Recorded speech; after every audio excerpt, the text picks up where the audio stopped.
The Gemara tells us that there were 24,000 students of Rabbi Akiva. They all died in one time period, and the world was desolate. We now, almost 2,000 years later, still mourn that tragedy. And the Gemara explains to us why they died. They didn't treat each other with honor. Typically, when you read this Gemara, you assume they must have been gruff, ruffians. They must have pushed each other in line. They must have been rude, obnoxious individuals. But that couldn't be further from the truth. These were tremendous individuals, steeped in Torah knowledge, devoted to serving Hashem. A full half of the Torah is ben Adam lechavero. They worked on their midos. They were very, very kindly and proper. And the point really is brought forth by one teaching of their Rebbe. Rabbi Akiva taught Zeklal Gadol b'Torah. What is the theme that runs throughout the Torah? V'ahavata l'reacha kamocha. Their Rebbe taught that, they enacted it, and it's very foolish to assume that they were rough, unschooled, uncultured people. I believe the Marsha, though, helps us understand what in fact is pshat. The Marsha explains, L'chashash l'kavod Torah. They didn't have proper regard for the kavod Torah of their friend. And to understand this Marsha, I'd like to give you a mashal. Imagine you're at a karate tournament, and you see a group of black belts sitting in a circle, and they're discussing Tom. Tom, he's a loser. Tom, he can't punch his way out of a paper bag. And they all nod in agreement. And then you look over at Tom, and you see that he too is a black belt, and he too is rather impressive.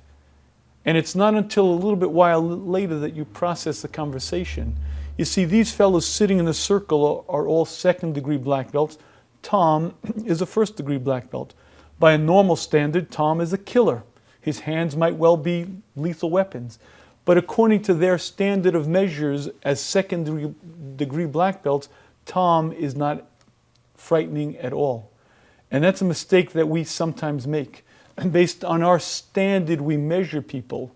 And I believe what the Mashar is telling us is that was the mistake of the students of Rabbi Akiva. Oh, they were kindly. Oh, they treated each other with regard, and they were nice. But they failed to remember that my friend is not just a friend. My friend is a tremendous Talmid Chacham. My friend is one of the future of the Masorah of the Jewish nation. He's a link in the chain. He's a person that I have to regard with tremendous, unimaginable carefulness because of the Torah that he knows. And I believe this Mashar is teaching us a fundamental concept. We live in a time when, thank God, amongst us there are Talmidei Chachamim, there are Rabbanim, there are Rosh Yeshivas, and we're all egalitarian, we're all equal. And we're all friendly one with the other. And at the same time that that's true, I also have to remember that if my friend is a Talmid Chacham, if my friend is one who's learned in Torah, I have to treat him as a friend, but I also have to remember he's a Talmid Chacham. He's in a different league. He's a person who represents the Torah. He's a person who speaks to the Torah. And because of that, he's different. What the Marsha is telling us is, as nice as they were one to the other, as careful as they were to treat each other with regard, they forgot that their friend was not just a second-degree black belt, their friend was one of the pillars that keep the world in existence, and because of that, the Masorah, the giving over of the next generation of Torah could not be given over, because without the proper respect for Torah, the transmission doesn't hold.